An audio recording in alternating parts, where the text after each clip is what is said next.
Hello everyone, welcome back to another episode of Duthie Aquatics. In this episode I'm going to be talking about snails, the good, the bad and the ugly, which I mean within reason they're all kind of ugly, let's be real. So to dive straight into it, the ones that I think are good are your Malaysian Trumpet snails in the right conditions, your Ramshorn snails again in the right conditions, and the one that I'd say is the best out of the good ones, or close second. If you like narite snails, you'll probably say they're better than mystery snails, but your mystery snails and your narite snails. So they are the two that I think are the best. Malaysian trumpet snails and Ramshorn snails can borderline be a pain in the backside because they just breed too many. So your mystery snails, why I personally think they are the best, they eat your dying plant matter. They'll clean up any of your dead fish as well. So if you've got like a lot of small fish like I do, you guppies, platies, mollies, those sorts of things, as they naturally breed, you're going to occasionally have some of them die. So if you keep mystery snails in with those fish, any ones that kind of die will get picked up by the mystery snails very quickly, which is good because you don't want dead fish being left in your aquarium too long. So if they die somewhere where you can't see them but the snails can get to them, that's a good solution. You don't want fish picking at dead fish in your aquariums because what will happen is they can pick up diseases from that dead fish because you don't know the underlying reason why the fish died to begin with. So having a snail that will eat the body in its entirety and relatively quickly, I think is a benefit. So mystery snails get a good tick in that department. They're also very good at cleaning the glass of your aquarium. So this aquarium behind me has one ivory mystery snail in there. It was about the size of a 5-cent piece, which for you guys in the US is about the size of a penny when I put it in there. In the span of a couple months, it is now like that big. It's been in there by itself. It's done laps around the aquarium because I let the aquarium get quite dirty before putting it in there.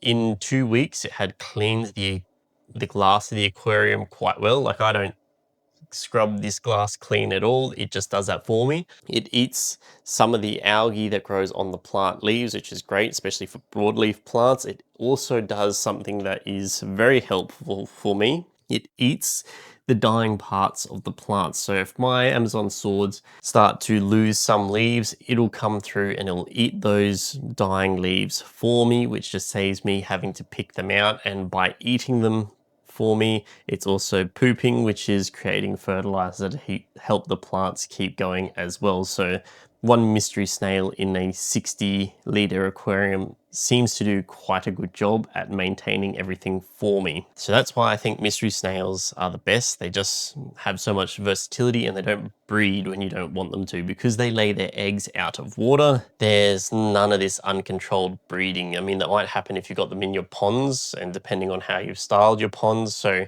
that might happen, but even then they don't usually cause problems. Ramshorn snails, they do an all right job at maintaining your aquarium, but obviously how good a snail is at cleaning your glass and cleaning your decor and plants and stuff does have a direct correlation to how big their mouths are and therefore how strong they've got for like a scraper in their mouth to actually clean up these things for you. So Ramshorn snails, by virtue of being smaller, aren't as effective doing them, so you need more of them, which isn't an issue because Ramshorn snails breed like rabbits, which is in itself an issue.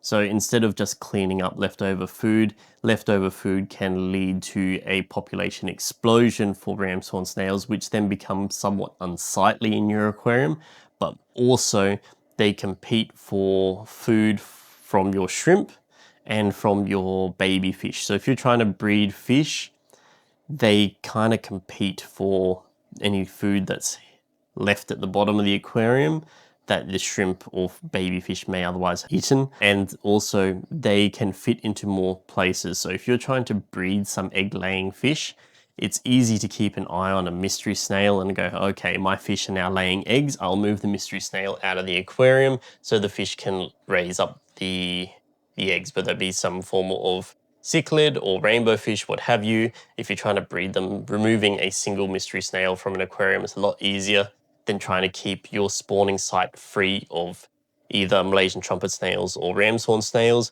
because they will eat the eggs of your fish. So will pond snails, but I'll get to that in a minute, which is why I don't think they're the best. I'm actively trying to remove every snail that is in my fish room and eventually my fish ponds, and only have mystery snails as the snails that I'm keeping. Malaysian trumpet snails, this is a very good segue, are notoriously difficult to get rid of. They are good if you've got an ecosystem aquarium or a no water change aquarium, which I think probably is what people are trying to do with their ecosystem aquarium, because they burrow into the substrate. They also turn over everything, which helps prevent your nitrogen bubbles from forming in your substrate, which may or may not harm your fish. I've never personally had any issues with a bubble floating up from the substrate and killing my fish, but I know some people have anecdotal stories or evidence that that has happened to them. So they're good in that regard. They're more nocturnal, so you don't see the plague that you've actually got of Malaysian trumpet snails in your aquarium when the lights are on, unless they actively know that everyone is getting food. So if you're feeding your shrimp or your fish and there's food hitting the bottom, then they kind of come out of the woodworks to partake in that. They are also a live bearing snail. So one female Malaysian trumpet snail, which I believe they are also able to self-fertilize, which means if you miss one snail when trying to get rid of them, they will just give birth to tiny versions of the adults that will just repopulate the aquarium very quickly and makes them very hard to get rid of. They're also hard to treat with chemicals and stuff like that, because they can retreat into their shell and seal it off a lot better than other snails, which does also make them harder to actually treat. The other two snails that I'll talk about are your pond snails. Most people are surprised to find out. I know I certainly was, because I only recently found out that there's actually two varieties of pond snails. There's your bladder snail that I think everyone is quite familiar with. It's got like a footprint. So when you see a snail going on your glass, the footprint there is quite dark. The other variety of snail is a lot lighter, so they're similar sizes. This other variety of snail has a lighter footprint and can grow somewhat larger than your traditional bladder or pond snail. And the ones that we have in Australia are introduced. I'm going to do my best to try and pronounce the name. Radix auricularia. Don't know if I said that correctly. Terrible horticulturalists suck at Latin names. But anyway, these Radix snails look very similar to your pond snails.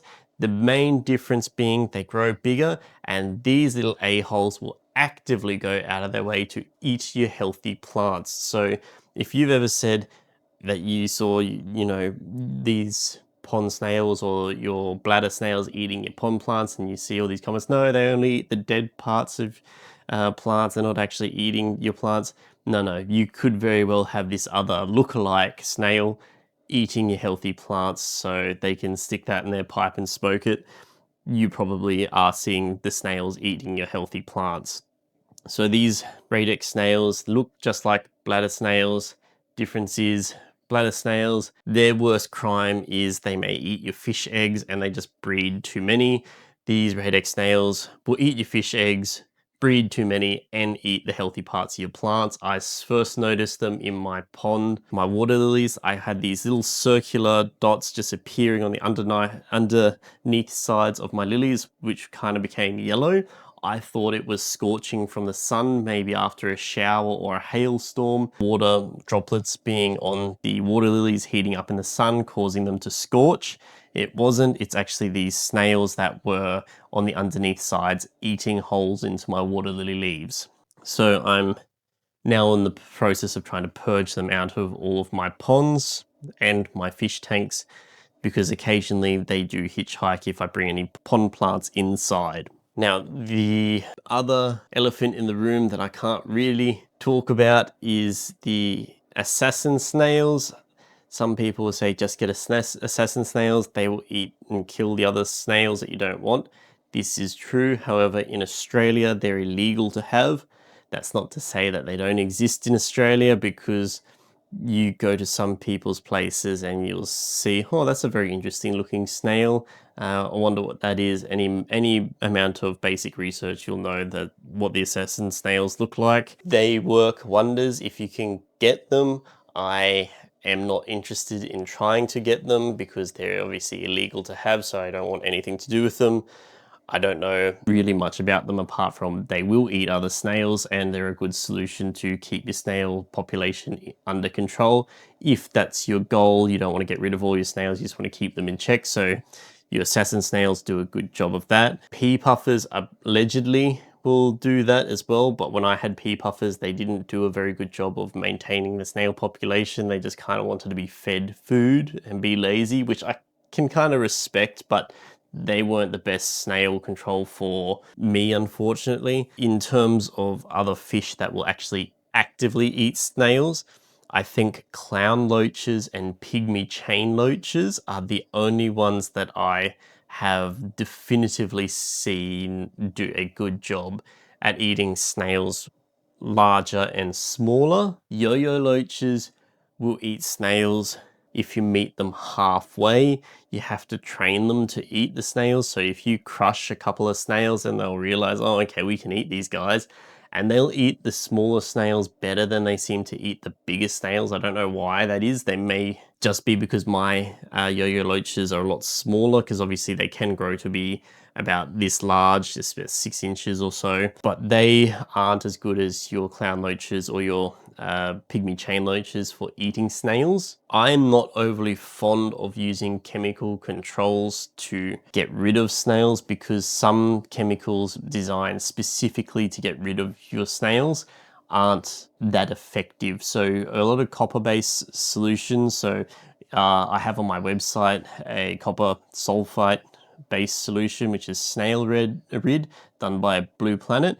It works great, but if you've got a shrimp tank or you're intending to use the product for a shrimp tank, the copper sulfate can actually bind to the silicon in the aquarium or become semi-persistent in the aquarium, which means it's not good to use for those tanks because it pretty much means the shrimp will be way more sensitive than the snails to those chemicals, and the shrimp will just not do well in those tanks even after a few months of the product being removed.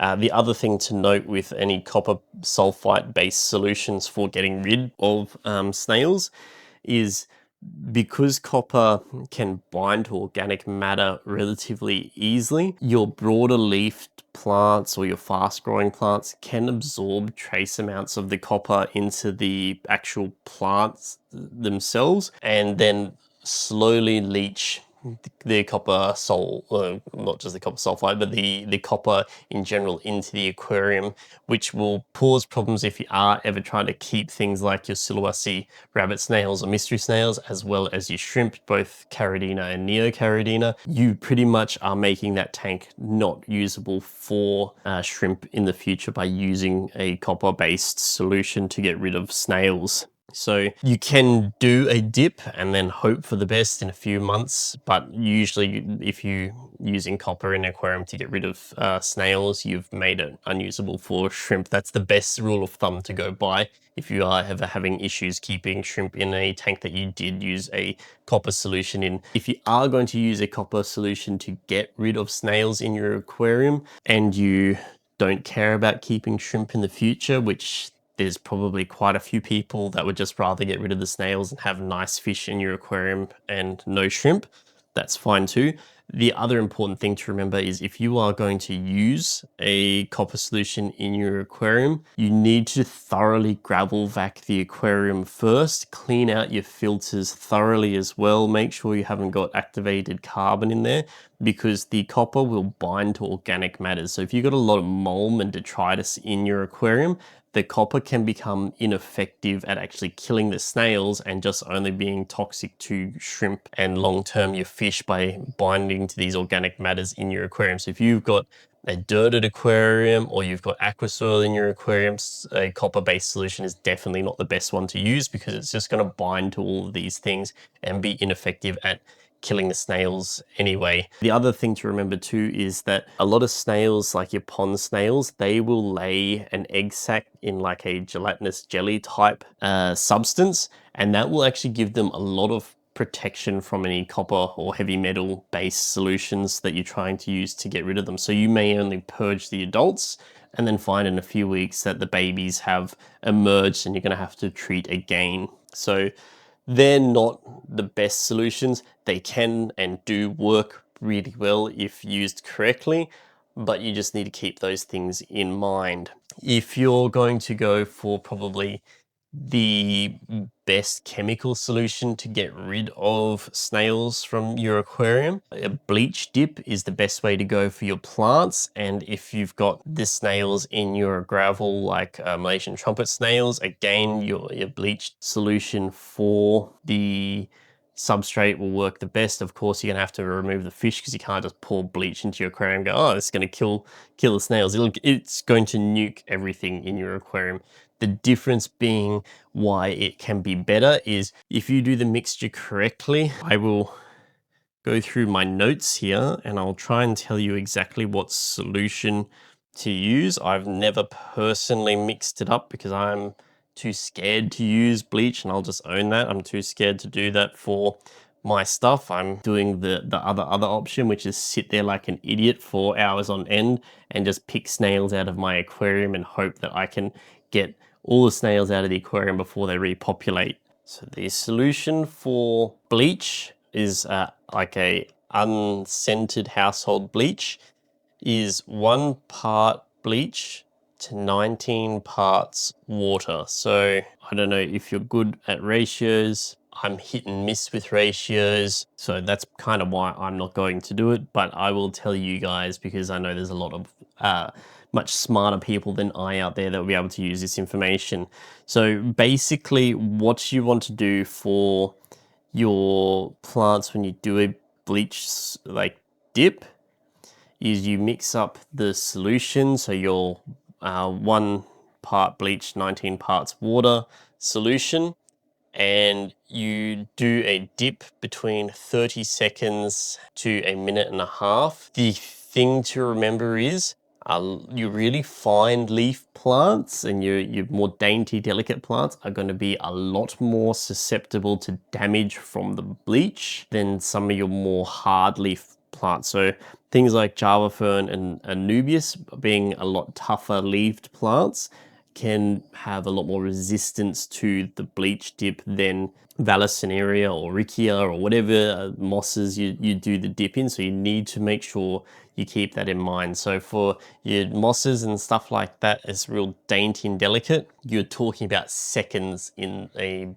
bleach dip to actually do it. And then after you've had it in the bleach dip, what you need to do is make sure that you've got dechlorinator on hand, undiluted dechlorinator. After you've dipped it for the appropriate amount of time, you then dip it into the straight dechlorinator and you hold it in the dechlorinator for, I'd say, double the amount of time that you had it in the bleach. So the dechlorinator is a very stable and safe thing to use for your plants. So don't be afraid to soak it in there for longer, even up to a couple minutes. And then you're going to want to give it a rinse underwater and maybe another courtesy dip in the dechlorinator if you really want to make sure that there's no chlorine, any bleach left on there, because it will help neutralize the bleach, and then rinse it off with just clean water. Bleach dip will kill both the adult snails as well as the eggs, which is why it's widely used as a solution to stop snails from getting into your aquarium in the first place. So that will work really well. Hydrogen peroxide can work, but again, like bleach, depending on your plant sensitivity, it can actually kill some plants by using a hydrogen peroxide solution. So you really need to know your plants and be careful about that. I don't know which plants will survive which method the best, but as a rule of thumb, if it looks delicate, it probably is. So just keep that in mind. And obviously stuff like your crypts, which are a bulb plant, after being exposed to something like that, it's most likely going to have a really big melt back. So just keep that in mind as well. So those are the best ways to get rid of like snails off your plants. If you've got snails in your aquarium, you can drain out your aquarium particularly for pond snails, and just let it dry out completely for a week or two. You're going to make sure that you get the substrate out of the aquarium and let that dry out 100% as well for a week or two, and then you've definitely made sure that nothing's surviving in there. It should, within reason, kill Malaysian trumpet snails in your substrate as well, but anyone who's tried to deal with Malaysian trumpet snails will know there's always one or two that survives doing that. Even boiling your substrate, which should be effective at killing Malaysian trumpet snails in your substrate, can be ineffective, because when you boil substrate for Malaysian trumpet snails, a lot of us may only either pour boiling water over the substrate or put it in a pot and try boiling it for a shorter amount of time, even a longer amount of time. Sometimes if you've put too much substrate into that pot, what will happen is it will not heat up evenly, and there'll be pockets where this Malaysian trumpet snails are able to survive. And again, it only takes one to survive for them to repopulate. So that's why they're so difficult. A bleach solution, if you mix that through your rock, like gravel substrate, could work quite well. Again, you're gonna have to rinse it with nearly pure dechlorinator and a lot of water to make sure you get that residue out of there.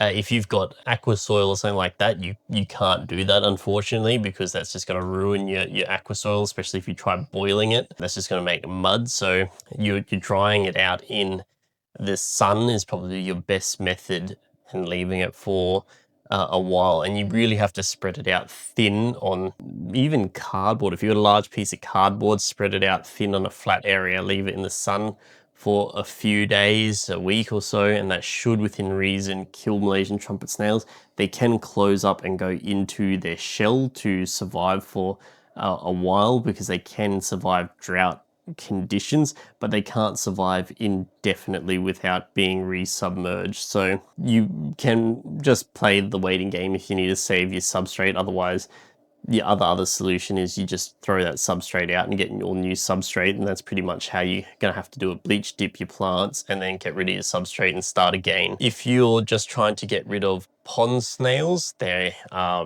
a lot easier in comparison, so you can do a bleach dip. That's quite effective. You can just drain the aquarium and leave it empty for a week or two, and then all the egg sacs and everything will die out as well.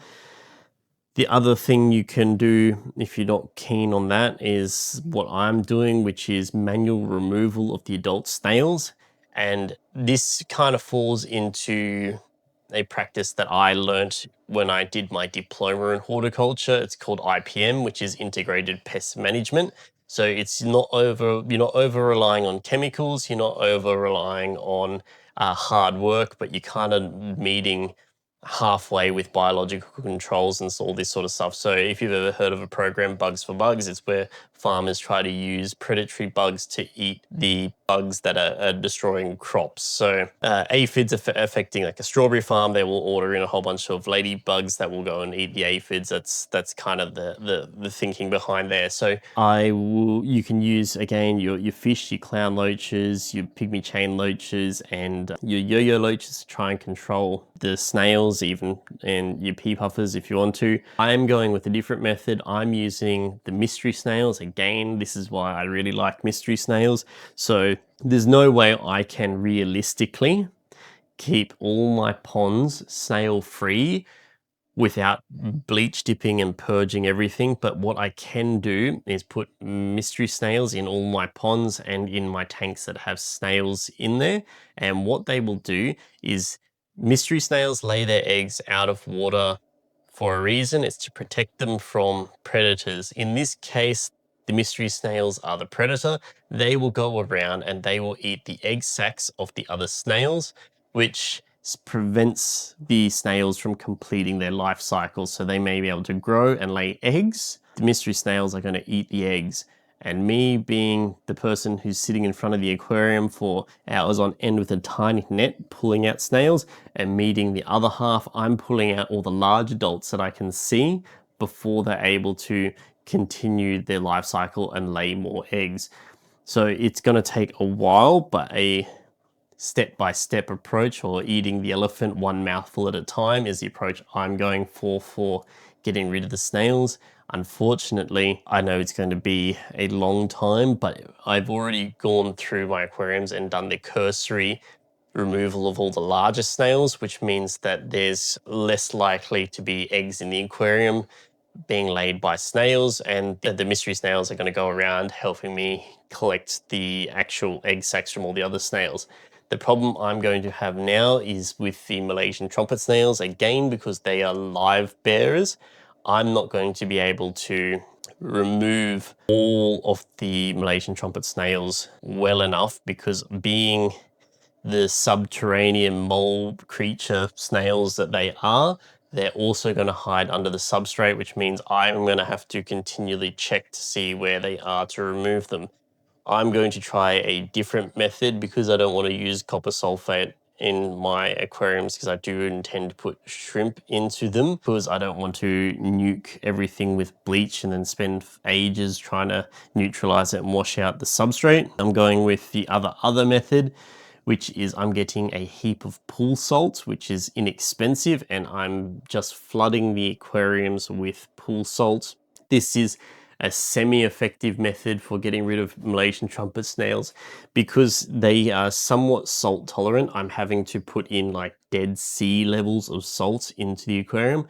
And again, because they burrow under the substrate, I have to turn over the substrate every day. So I need to actually get my hand through the aquarium and just draw lines through and turn it all over, so there's no anaerobic pockets or areas where the salt water is not penetrating, because otherwise they will just close up inside their shell and wait for the conditions to improve before just coming back to repopulate. Probably a smarter way I should have done it was actually to drain the aquarium completely, then put the pool salt in, mix it all up, leave it for a week or two, because you're essentially just drying them out in salt. The reason why I'm not doing that is because if you do that with your aquarium rocks where they're kind of damp and you're putting a lot of salt in there, the rocks themselves will absorb a small amount of salt. When you're putting in a large amount of salt, that adds up quite a lot, and they will slowly release the salt back into the water when it's added over a period of time, which again is the same problem with the bleach. I'm gonna have to spend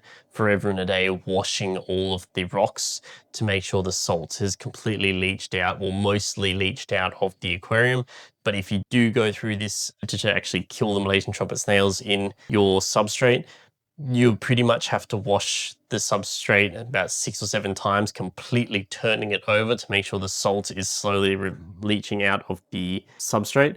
And then if you want to take it one step further, after you've done quite a few numbers of rinsing of the substrate, you want to drain it out and then pour in distilled water, which will help pull out the last of the salt from the substrate, and again turn it over.